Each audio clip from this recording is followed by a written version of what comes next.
नमस्कार दोस्तों। आप लोग को बता दें कि हम लोग अभी थोड़ा देर पहले वीडियो डब बना के डाले हैं अनुच्छेद लेखन का, पत्र लेखन का, आवेदन पत्र लिखने का और संस्कृत में अनुवाद करने का। तो ये इस वीडियो से पहले वो वीडियो ज़रूर देख लीजिएगा, क्योंकि वो भी आपके लिए काफ़ी इम्पोर्टेंट है। 21 नंबर का उससे आपको मतलब 21 नंबर वो आपको इम्पोर्टेंट है, ठीक है, 21 नंबर के लिए। और 16 नंबर के ये वीडियो यानी 37 नंबर आपका ये हो गया। 13 नंबर का आपको होता है गद्यांश, ठीक है, तो वो तो आप खुद बना लीजिएगा, यानी 50 में 50 आपके आ जाएंगे, ठीक है। तो इस वीडियो को स्किप नहीं कीजिएगा आप, एकदम इसमें जो जो क्वेश्चन दिए हुए हैं एकदम 100% आने वाले क्वेश्चन है। कल ये क्वेश्चन आपको देखने को मिलेगा, फर्स्ट शिफ्ट वाले, सेकेंड शिफ्ट वाले, दोनों ये वीडियो को जरूर देखिएगा। आइए, तो पहला क्वेश्चन है, गुरु के द्वारा शास्त्र, ठीक है, गुरु के द्वारा शास्त्र, एक मिनट,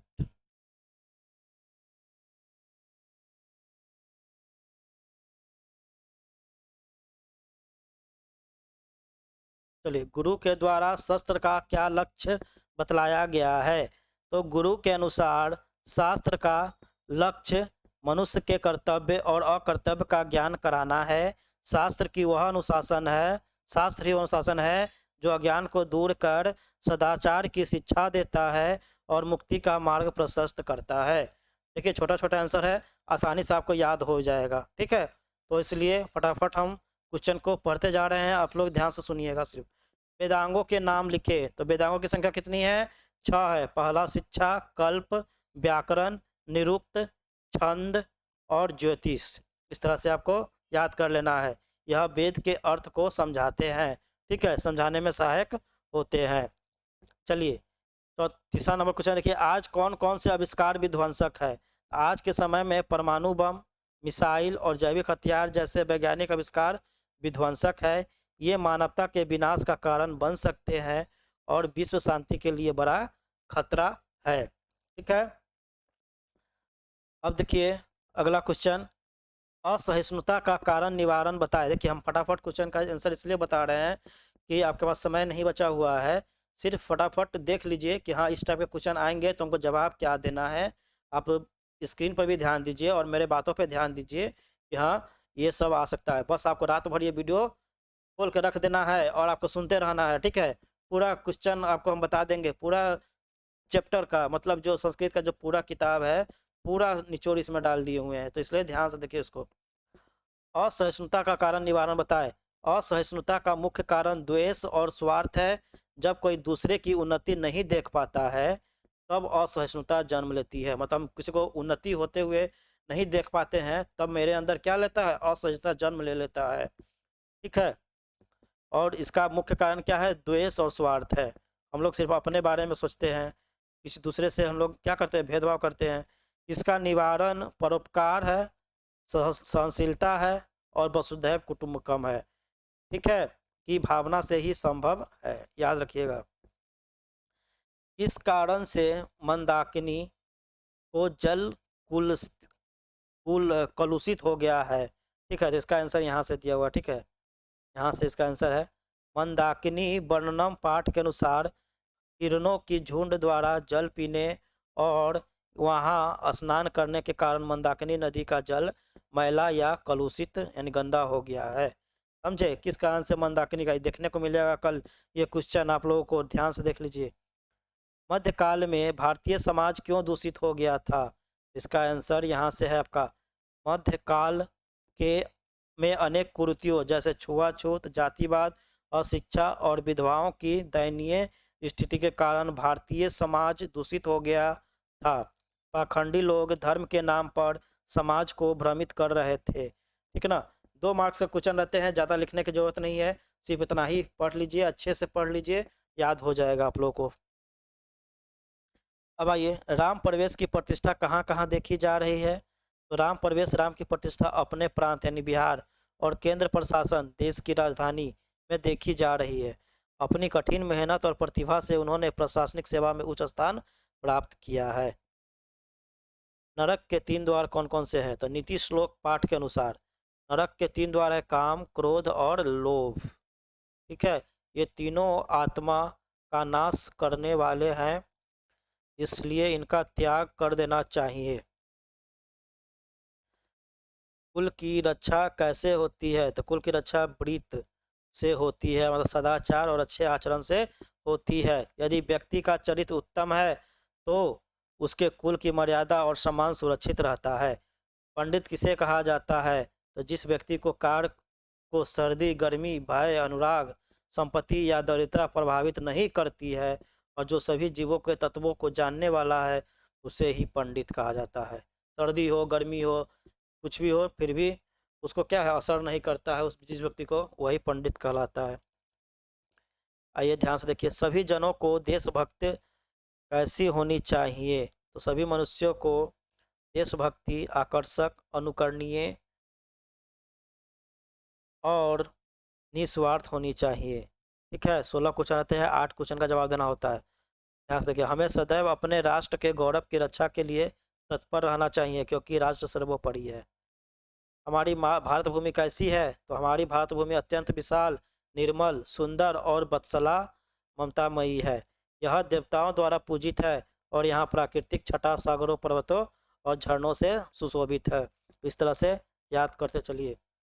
ये बहुत ही इंपॉर्टेंट क्वेश्चन है। अलस कथा पाठ में किसका वर्णन है? अलस कथा पाठ में आलस्य के दोषों का वर्णन है।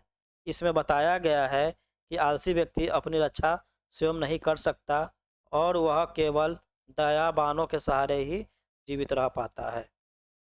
मंगलम पाठ के आधार पर सत्य का स्वरूप बताएं। सत्य का स्वरूप अत्यंत सूक्ष्म और दिव्य है। सत्य का मुख सोने जैसे पात्र से ढका हुआ है। अंततः सत्य की ही जीत होती है, असत्य की नहीं।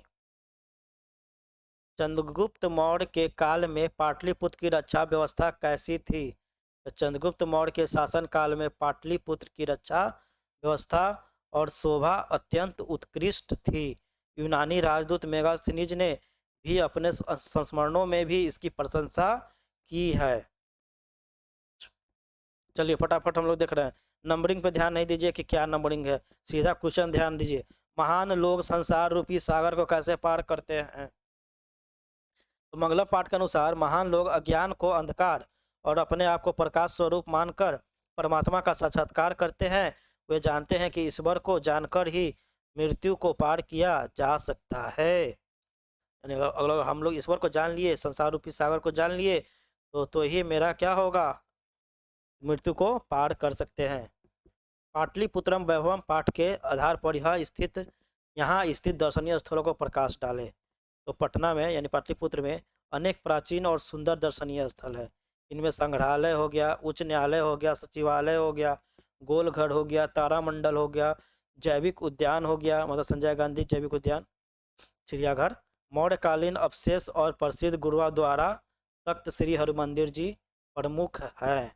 ठीक है, मतलब आपसे पूछा जाए कि पाटलिपुत्र में क्या क्या देखने को मिलता है, तो गोलघर, तारामंडल, चिड़ियाघर, संग्रहालय, यही सब देखने को मिलता है। बस इतना ही लिखना है, दर्शनीय स्थल यही सब है। ठीक है, अलसकता पाठ में वास्तविक आलसियों की पहचान कैसे हुई है? ठीक है, आलसियों की परीक्षा देखिए, अब सेम टू सेम क्वेश्चन आएगा कि नहीं आएगा उसका गारंटी नहीं लीजिए। बस ये समझ लीजिए कि इस चैप्टर से क्वेश्चन अगर आ रहे हैं तो हमको क्या लिखना है, बस ये जान जाइए कि अलस कथा से हमको अगर क्वेश्चन आ रहा है तो हमको क्या लिखना है। ठीक है, तो इसको ध्यान से समझिएगा कि अलस कथा पाठ में जो वास्तविक आलसी हैं उसकी पहचान कैसे हुई। आलसियों की परीक्षा लेने के लिए जब आलसाला में आग लगाई गई तो सभी धूर्त और बनावटी आलसी भाग गए। मतलब जो धूर्त थे और बनावटी आलसी थे वो भाग गए, लेकिन 4 जो वास्तविक आलसी थे आग लगने के बाद भी वहीं सोए रहे और आपस में बातचीत करते रहे। उनकी इसी निर्भीकता और आलस्य से उनकी पहचान हुई। ठीक है, याद रखिएगा। शैशव संस्कारों पर प्रकाश डाले, यानी बचपन। शैशव में कुल 6 संस्कार होते हैं। पहला जात कर्म, दूसरा नामकरण, तीसरा निष्कर्मण यानी घर से पहली बार बाहर निकलना, बच्चे को बाहर निकालते हैं ना हम लोग उस तरह। फिर उसके बाद अन्नप्राशन होता है, फिर चूड़ा कर्म यानी मुंडन, और उसके बाद कर्णवेद, पहले कान छेदाया जाता था। ठीक है, बच्चा हो चाहे बच्ची हो सबका। ये संस्कार बालक के मानसिक और शारीरिक विकास के लिए किए जाते हैं। नीति श्लोक पाठ के आधार पर मूढ़ चेता नराधम के रचनों को लिखे। कल आप ये क्वेश्चन देखिएगा, आपको मिलेगा ये क्वेश्चन। ठीक है, तो इसलिए इसको ध्यान से समझिए। जो व्यक्ति बिना बुलाए किसी के यहाँ जाता है और बिना कुछ पूछे बहुत अधिक बोलता है और विश्वासी व्यक्ति पर भी मन विश्वास करता है, उसे नीति श्लोक पाठ में मूढ़ चेता नराधम नीच मनुष्य कहा गया है। मूढ़ चेता नराधम मतलब नीच मनुष्य। शिक्षा कम जीवनस्य परमागति, राम प्रवेश राम पर कैसे घटित होता है। यह कथन राम प्रवेश राम के जीवन पर पूर्णतः सटीक बैठता है। एक निर्धन और दलित बालक होने के बावजूद उन्होंने अपने गुरु के उपदेश को मानकर शिक्षा को ही जीवन का एकमात्र लक्ष्य बनाया और अपनी कड़ी मेहनत और शिक्षा के बल पर ही वो लोक सेवा आयोग की परीक्षा में सफल होकर प्रतिष्ठा प्राप्त कर सके। ठीक है, इस बात को याद रखिएगा। देखिए बहुत ही अच्छा क्वेश्चन है, मतलब राम प्रवेश राम। ठीक है, अगर इनके बारे में जो कुछ कुछ क्वेश्चन पूछा जाएगा, मतलब उन्होंने क्या किया, लोक सेवा आयोग की परीक्षा में सफल हुए थे, याद रखिएगा इस बात को। मध्यकाल में भारतीय समाज व्याप्त कुरीतियों पर प्रकाश डाले। तो मध्यकाल में भारतीय समाज अनेक कुरीतियाँ से ग्रस्त थे। उनमें से जातिवाद पर आधारित विषमता, छुआछूत, धर्म के कार्यों में आडंबर, स्त्रियों की अशिक्षा और विधवाओं की दयनीय स्थिति प्रमुख थी। इन कुरीतियों में कारण समाज का विकास रुक गया था। ज्ञानम भाड़ क्रियम बिना, यह उक्ति व्याघ्र पति कथा पर कैसे चरितार्थ होती है। पथिक जानता था कि हिंसक पशुओं को विश्वास नहीं करना चाहिए। ज्ञानम भाड़ क्रिया बिना, यह उक्ति व्याघ्रपति कथा का है। ठीक है, और कैसे चरितार्थ होती है, मतलब व्याघ्रपति कथा पर कैसे चरितार्थ होता है वही बताना है। तो पथिक यानी जो राही था, जानता था कि हिंसक पशुओं पर विश्वास नहीं करना चाहिए। ठीक है, फिर भी लोभ के कारण उसने क्या किया, अपने इस ज्ञान का पालन नहीं किया। क्रिया के बिना यानी आचरण के बिना उसका ज्ञान बोझ बन गया और अंततः उसे अपनी ज्ञान गंवानी पड़ी। यह सिद्ध करता है कि आचरण के बिना ज्ञान व्यर्थ है। आप अगर ज्ञान प्राप्त कर लेते हैं और कैरेक्टर लेस आदमी है तो फिर भी आपका ज्ञान क्या है, काम नहीं करेगा। ठीक है, इस तरह से ध्यान से देख लीजिए। शास्त्रकारा पाठ में वर्णित वैज्ञानिक शास्त्रों पर प्रकाश डाले। प्राचीन भारत में अनेक वैज्ञानिक शास्त्र विकसित थे। आयुर्वेद में चरक संहिता और सुश्रुत संहिता प्रसिद्ध है। गणित और ज्योतिष में आर्यभट्टियम श्रेष्ठ है। इसके अलावा ब्राह्मीहिर कृत वृत्त संहिता में खगोल विज्ञान, वस्तुशास्त्र और वनस्पति विज्ञान का व्यापक वर्णन है। महात्मा बुद्ध के अनुसार बैर की शांति कैसे संभव है। तो महात्मा बुद्ध के अनुसार बैर यानी शत्रुता का बैर कभी शांत नहीं किया जा सकता। बैर की शांति केवल अवैर यानी मैत्री भाव से, करुणा से, क्षमा से ही संभव है। मतलब अगर शत्रुता है तो आप शत्रुता करके उसको शांत नहीं कर सकते, बल्कि उसको शांत कैसे कर सकते हैं, उसे मैत्री भाव बना के शांत कर सकते हैं। ठीक है, उस पर करुणा दिखाकर, उसको क्षमा कर कर, इसी सबसे आप शत्रुता को अंत कर सकते हैं। यही संसार का शाश्वत शांति का मार्ग है। अब आइए देखते हैं हम लोग वसुधैव कुटुंबकम की अवधारणा क्यों आवश्यक है। आज विश्व में अशांति और असुरक्षा का वातावरण है। ठीक है, आज विश्व में अशांति और असुरक्षा का वातावरण है। संकीर्ण सोच वाले लोग केवल अपना और पराया देखते हैं। विश्व शांति और मानवता की रक्षा के लिए पूरी पृथ्वी एक परिवार है। ठीक है, वसुधैव कुटुंबकम की सोच अत्यंत आवश्यक है ताकि भाईचारा बना रहे। भारत महिमा पाठ के आधार पर भारतीय मूल्यों की विशेषता पर प्रकाश डाले। भारत ठीक है, क्वेश्चन क्या है, भारत महिमा पाठ के आधार पर भारतीय मूल्यों की विशेषता पर प्रकाश डाले। इसका आंसर क्या हो जाएगा, भारतीय मूल्यों की मुख्य विशेषता उदारता, देशभक्ति और सेवा भाव है। यहाँ के लोग धर्म और जाति के भेदभाव को भूलकर एकता के भाव से रहती है। हमारी संस्कृति में अतिथि सत्कार और देवताओं के प्रति समर्पण को सर्वोच्च स्थान दिया गया है, जिसे स्वयं देवता भी सराहते हैं। चलिए अब देखिए नदी और विद्वान में क्या समानता है। तो मंगलम पाठ के अनुसार जिस प्रकार बहती हुई नदियाँ अपने नाम और रूप को त्याग कर समुद्र में विलीन हो जाती है, ठीक उसी प्रकार विद्वान पुरुष भी अपने नाम और रूप से मुक्त होकर दिव्य परमात्मा में विलीन हो जाते हैं। ठीक है, ध्यान से देखिएगा। पाटलिपुत्र के वैभव पर प्रकाश डाले। पाटलिपुत्र प्राचीन काल से ही अपनी शिक्षा, राजनीति और वैभव के लिए प्रसिद्ध रहा है। यहाँ गंगा के तट पर स्थित यह नगर बुद्ध काल में पाटलीग्राम था। चंद्रगुप्त मौर्य के समय इसकी रक्षा व्यवस्था उत्कृष्ट थी और अशोक के समय इसका वैभव अत्यंत समृद्ध था। यहाँ गोलघर, संग्रहालय और गुरुद्वारा जैसे दर्शनीय स्थल ऐतिहासिक गौरव को दर्शाते हैं। ठीक है, इस तरह से क्वेश्चन को आप समझ सकते हैं। ठीक है, आइए, अलसकता पाठ से क्या शिक्षा मिलती है? तो अलसकता से यह शिक्षा मिलती है कि आलस मनुष्य का सबसे बड़ा शत्रु है। आलसी व्यक्ति स्वयं का भरण पोषण करने में असमर्थ होता है। वह केवल दयावान व्यक्तियों की सहायता पर ही जीवित रहता है। अतः आत्मनिर्भर बनने के लिए आलस की त्याग करना अनिवार्य है। ठीक है, इस क्वेश्चन को देखिएगा आप। विज्ञानका को सर्व शुक्ला सरस्वती क्यों कहा जाता है? काफ़ी इंपॉर्टेंट है, इसको देख के जाइएगा जरूर। विज्ञानका लौकिक संस्कृति साहित्य के प्रमुख कवित्री थी। उनका वर्ण श्याम सावला था, किंतु उनकी रचनाएं और काव्य प्रतिभा इतनी अद्भुत और निर्मल थी कि दंडी ने उन्हें सर्व शुक्ला सरस्वती कहकर संबोधित किया, जो यह दर्शाता है कि सरस्वती केवल गोरे वर्ण तक सीमित नहीं है। आप लोग वीडियो स्किप नहीं करिएगा, पूरा शुरू से अंत तक देखिएगा। क्या पता कहीं आपका मतलब लास्ट वाला क्वेश्चन ही आपके एग्जाम में आ जाए, इसलिए ध्यान से देख लीजिए। भारतीय लोगों को सर्वाधिक महत्वपूर्ण विशेषता क्या है? भारतीय लोगों को सबसे महत्वपूर्ण विशेषता उनकी देशभक्ति और उदारता है। भारत के लोग विभिन्न धर्मों और जातियों के होने के बावजूद एकता के सूत्र में बंधे रहते हैं। यहाँ के निवासी अपनी मातृभूमि की सेवा को ईश्वर की सेवा के समान मानते हैं। मनुष्य के जीवन में संस्कारों की क्या उपयोगिता है? संस्कार मनुष्य के व्यक्तित्व परिमार्जन करते हैं। ये मनुष्य के दोषों को दूर करने और गुणों को धारण करने में सहायता करते हैं। संस्कारों के माध्यम से ही व्यक्ति सामाजिक नियमों को सिखाता है और एक सभ्य नागरिक बनता है। ठीक है, इस बात को समझिएगा। अच्छे अच्छे क्वेश्चन लेकर आए हैं आप लोगों के लिए। ठीक है, पंडित किसे कहा गया है तो पहले ही हम लोग पढ़ लिए हैं, फिर से आ गया है तो कोई बात नहीं है, देख लीजिए फिर भी। विदुर नीति के अनुसार जिस व्यक्ति को कार्यों, बाधाएं यानी ठंडी, गर्मी, भय, प्रेम या समृद्धि रुकावट नहीं डालती, और जो सभी तत्वों के रहस्य को जानने वाला, तो सभी कार्यों को कौशल को जानने वाला है, उसे ही पंडित कहा गया है। ठीक है, इस बात को याद कर लीजिए। चलिए, ये काफ़ी इंपॉर्टेंट है, 2 बार आ गया मतलब ये आ सकता है कल। VVI क्वेश्चन हो गया है आपके लिए, ये आएगा, जरूर आएगा, देखिएगा कल। अब कर्मवीर कौन था, अब उसके जीवन में हमें क्या शिक्षा मिलती है? कर्मवीर राम प्रवेश राम था, जो एक दलित और निर्धन बालक था। उसके जीवन से यह शिक्षा मिलती है कि कठिन परिश्रम, धैर्य और लगन से मनुष्य किसी भी विषम परिस्थिति को जीतकर सफलता के सर्वोच्च शिखर पर पहुंच सकता है। समाज के उन्नयन में स्वामी दयानंद के योगदानों पर प्रकाश डाले। स्वामी दयानंद ने आर्य समाज की स्थापना की। उन्होंने बाल विवाह, छुआछूत और मूर्ति पूजा जैसे कृत्यों का विरोध किया। उन्होंने सत्यार्थ प्रकाश के माध्यम में वेदों, ज्ञान और प्रचार किया, और स्त्री शिक्षा तथा विधवा विवाह का समर्थन कर समाज की नई दिशा दी।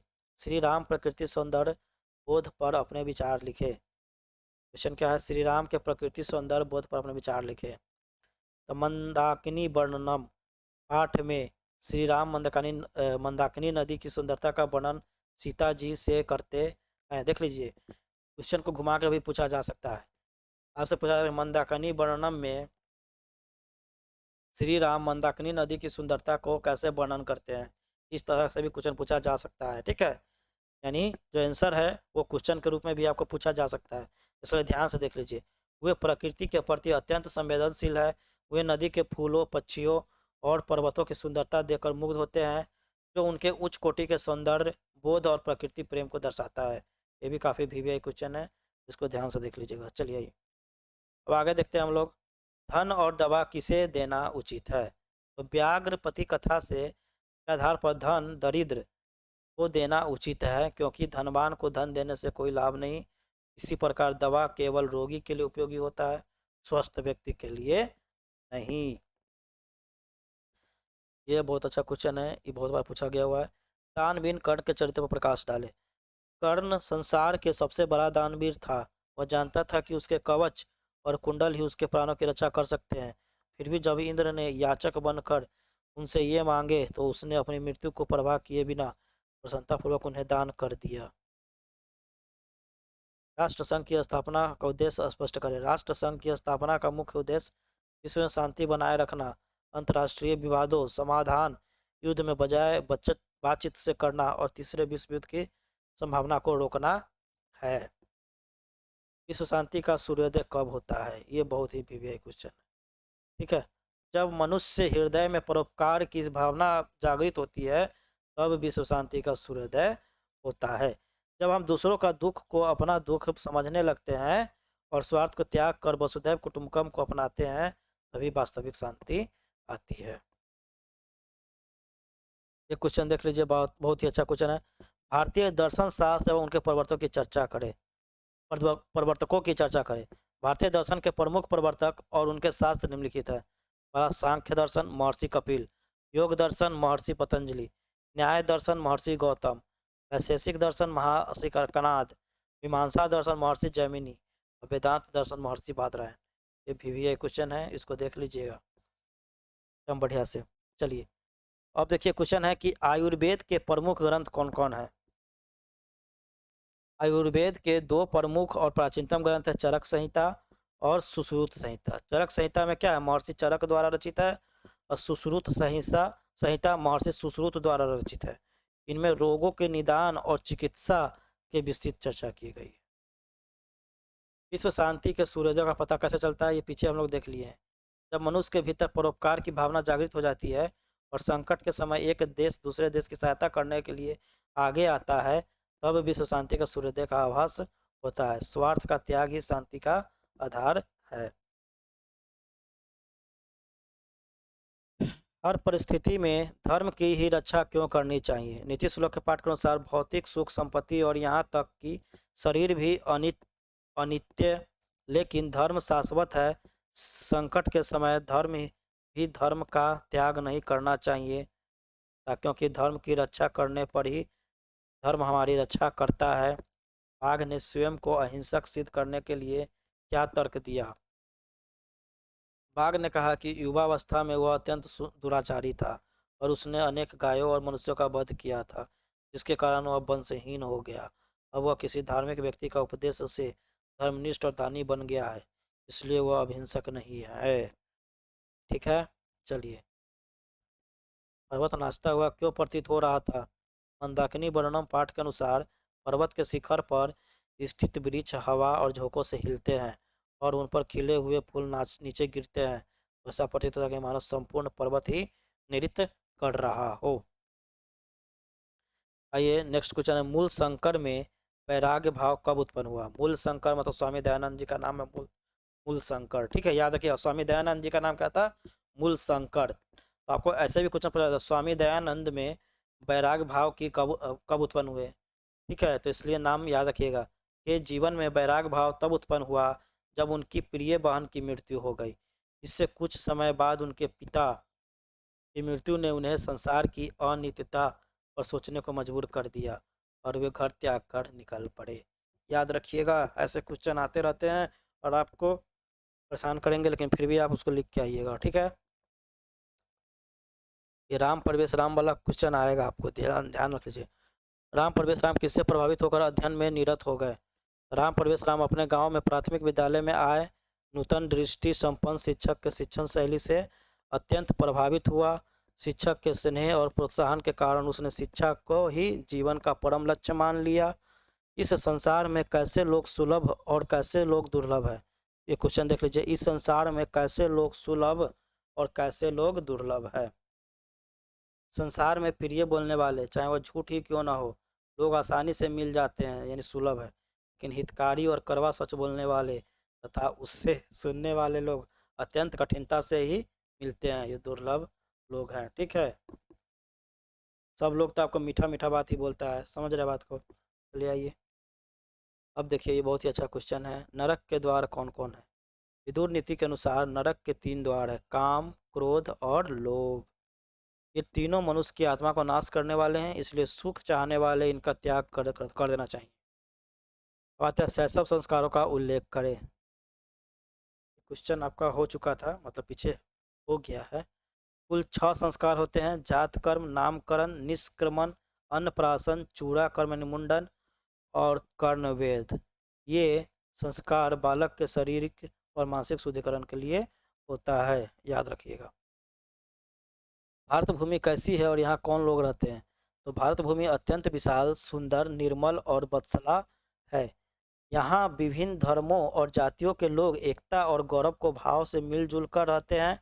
इस भूमि को सेवा स्वयं देवता भी करना चाहते हैं। इसमें से आपको 8 क्वेश्चन का ही जवाब देना है, मतलब आपके 8 क्वेश्चन इसमें से कहीं टकरा गया।